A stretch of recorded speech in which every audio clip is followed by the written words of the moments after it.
যাওয়ার সময় নবীজি বারবার তার মাতৃভূমির দিকে তাকান, কাবার দিকে তাকান আর বলেন, রে কাবা, বড় আশা ছিল, বড় স্বপ্ন ছিল, তোরে খেদমত করব, সব সময় আগলে রাখবো, কিন্তু তোর লোকেরা আমাকে মক্কায় থাকতে দিল না রে কাবা। নবীজি কাঁদতে কাঁদতে হিজরত করে মদিনায় চলে গেলেন।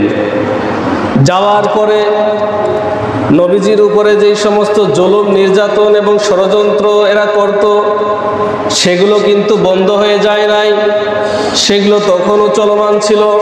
কিভাবে মদিনায় গিয়ে মুহাম্মদকে হত্যা করা যায় বা মদিনা থেকে মুহাম্মদকে বের করে দেওয়া যায়, এরকমের ষড়যন্ত্র তারা করতেই লাগলো। এক পর্যায়ে বদরের যুদ্ধ হলো, উহুদের যুদ্ধ হলো, মুতার যুদ্ধ হলো, এরকম অনেক যুদ্ধ হয়েছে। আল্লাহ রাব্বুল আলামিন বলেন, ইউরিদুনা লিইউতফিউ নূরাল্লাহি বিআফওয়াহিহিম ওয়াল্লাহু মুতিম্মু নূরিহি ওয়ালাউ কারিহাল কাফিরুন। আল্লাহ তাআলা বলেন, ইউরিদুনা লিইউতফিউ নূরাল্লাহি বিআফওয়াহিহিম। দুনিয়ার কাফের মুশরিকরা এই ইসলাম নামক ধর্মকে, ইসলামকে ফু দিয়ে নিভিয়ে দিতে চায়। আল্লাহু মুতিম্মু নূরিহি, আর আমার আল্লাহ এই ইসলামের আলোকে আলোকিত করতে চান, পূর্ণতা দান করতে চান। ভালো করে লক্ষ্য করেন, এখানে দুইটা কথা। একটা হলো পৃথিবীর মুশরিকরা, কাফেরেরা ইসলামকে নিভিয়ে দিতে চেয়েছিল। আরেকটা কথা বললেন, আল্লাহু মুতিম্মু নূরিহি, আর আল্লাহ তাআলা এই ইসলাম নামক ধর্মটাকে বিজয় দান করতে চান, পূর্ণতা দিতে চান। কথা কয়টা? দুইটা। কিভাবে তারা নিভিয়ে দিতে চায় ফু দিয়ে, ভালো করে লক্ষ্য করেন আমার ভাইয়েরা। তৎকালীন যুগের সুপার পাওয়ার পারস্য এবং রোম, এই রোমের সুপার পাওয়ার যেই সমস্ত সৈন্যরা ছিল, অস্ত্র শস্ত্রে সুসজ্জিত, এইরকম 2 লক্ষ সৈন্য মদিনায় আক্রমণ করার জন্য, মুসলমানদেরকে আক্রমণ করার জন্য তারা সুসজ্জিত হলো, বেরিয়ে পড়লো। এই খবর পাওয়া মাত্রই নবীজি সাল্লাল্লাহু আলাইহি ওয়াসাল্লাম দ্রুত মাত্র 3000 সৈন্যর একটি বাহিনী প্রস্তুত করলেন এবং তাদেরকে রওনা দিয়ে দিলেন। কয় হাজার? 3000। আর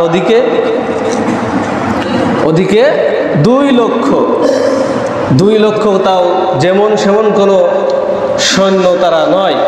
তৎকালীন যুগের সুপার পাওয়ার ছিল এবং সব ধরনের অস্ত্র তাদের কাছে ছিল।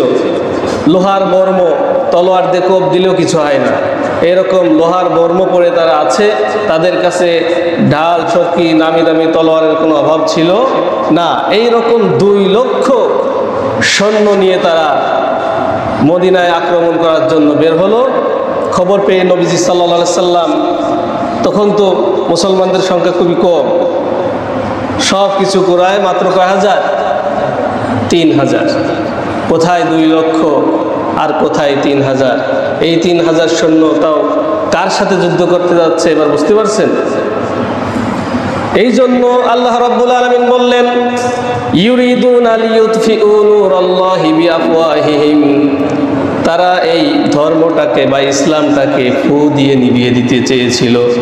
যখন তাদের সামনে মাত্র 3000 সৈন্যের ক্ষুদ্র একটি জামাত দেখতে পাই, তারা হাসি তামাশা দিয়ে উড়িয়ে দেয়। এরা নাকি আমাদের মোকাবেলা করবে, আমাদেরকে পরাস্ত করতে আসছে। মাত্র 3000, তাও গায়ে কোনো ভালো কাপড় নাই, ভালো অস্ত্র নাই, কিছুই নাই বললে চলে।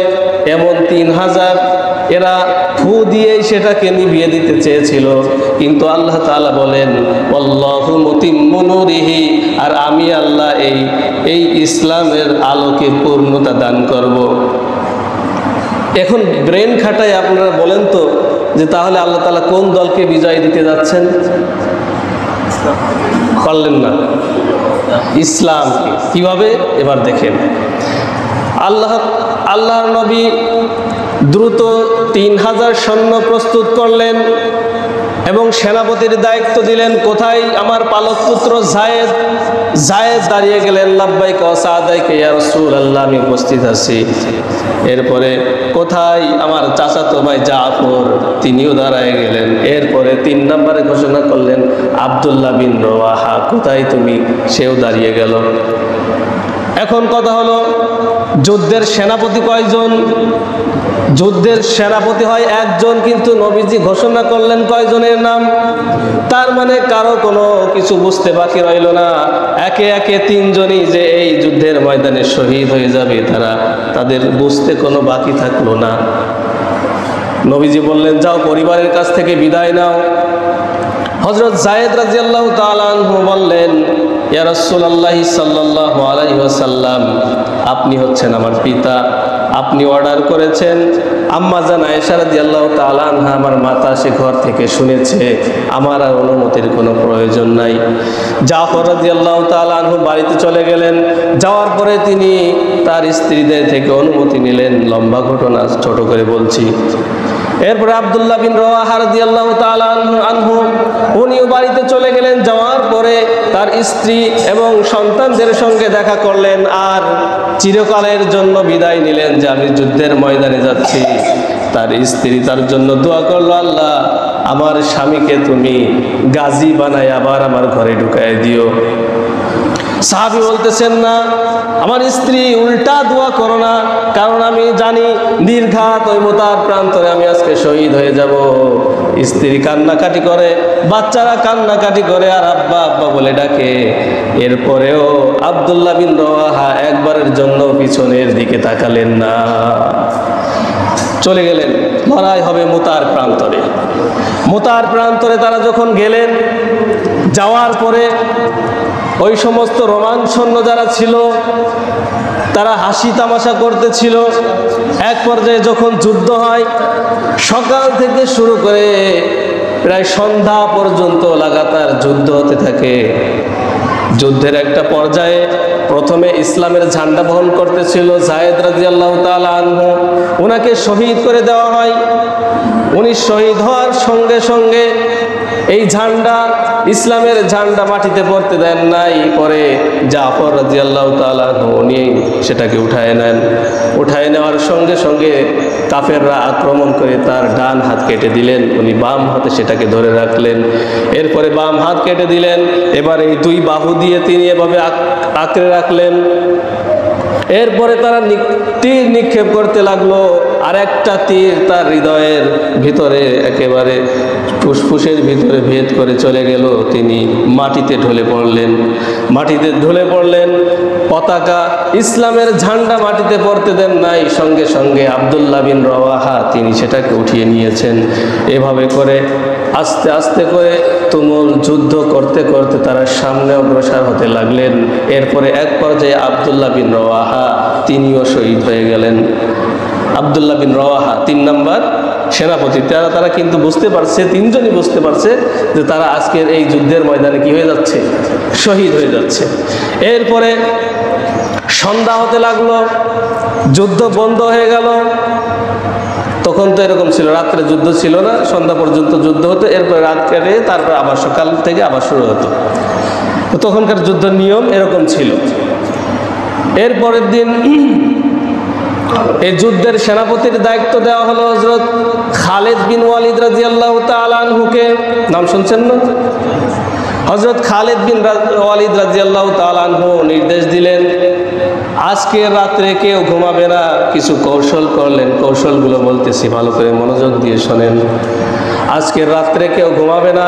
এই বিশাল মরুভূমির মধ্যে কিছু কিছু বা কয়েকজন মিলে এক জায়গায় দলবদ্ধ হয়ে তারা আগুন জ্বালিয়ে রাখবে সারা রাত। যত পুরাতন কাপড় ছিল ওইগুলো নিয়ে তারা বিভিন্ন জায়গায় 4-5 জন করে দাঁড়ায় দাঁড়ায় বসে বসে এই আগুন জ্বালায় দিল। পুরো গোটা সেই মরুভূমি আগুনে ভরে গেল। এরা চিন্তা করতেছে, ওরে সর্বনাশ, তাহলে রাত্রে মনে হয় মুসলমানদের সৈন্য সাহায্য এসেছে, না হলে পুরো ময়দান কিভাবে ভরে গেল। এরপরে আরেকটা কৌশল করলেন। কৌশলটা কি? কিছু সাহাবী বা একদল সাহাবীকে রাখলেন যে তারা ধুলা উড়াতে থাকবে, সেই মরুভূমির বালু এভাবে উড়াতে থাকবে। আর নারায়ে তাকবীর আল্লাহু আকবার বলে আল্লাহ তাআলা তাকবীরের স্লোগান দিতে থাকবে, যাতে করে ওরা বুঝতে পারে যে একটু পর পর মুসলমানদের সাহায্য, সৈন্য সাহায্য আসতেছে। এরকম তারা কিছু পদক্ষেপ নিলেন এবং তারপরের দিন যখন যুদ্ধে যাবেন তখন তিনি করলেন যে যারা ডানে ছিল, যারা ডান পাশে ছিল তারা বাম পাশে যাবে, আর যারা বাম পাশে ছিল তারা ডান পাশে যাবে। যারা পিছনে ছিল আজকে তারা সামনে যাবে, আর যারা সামনে ছিল আজকে পিছনে চলে যাবে, যাতে করে ওরা বুঝতে পারে। এবং তারা পরের দিন এই অবস্থা দেখে বুঝতেই পারছে যে আসলে এই সৈন্য সংখ্যা প্রেরণ করা হয়েছে, তা নাহলে কালকে যে এই সমস্ত মুখ দেখেছি আজকে তো তাদের দেখা যায় না। কথা বুঝতে পারছেন? যুদ্ধের এই কৌশল তারা অবলম্বন করলেন, করার পরে তাদের মনোবল আরও ভেঙে গেল যে মাত্র 3000 এসেছিল, তাদের সঙ্গে আমরা 2 লক্ষ মানুষ সারাদিন যুদ্ধ করে কাটায় উঠতে পারলাম না, আজকে তাদের এই সৈন্য সংখ্যা আরও দ্বিগুণ হয়েছে, আরও অনেক বেশি এসেছে, মনে হয় আজকে কি না কি আমাদের হয়। এভাবে করে আস্তে আস্তে পুরো দিন এভাবে যুদ্ধ চলতে লাগলো। যুদ্ধ চলতে চলতে চলতে চলতে বিকেল হয়ে যায়। বিকেলের সময় হযরত খালিদ বিন ওয়ালিদ রাদিয়াল্লাহু তাআলা আনহু উনি নির্দেশ দিলেন যে মুসলমান বাহিনী তোমরা আস্তে আস্তে করে পিছু হটো। এটাও একটা কৌশল ছিল। কি কৌশল?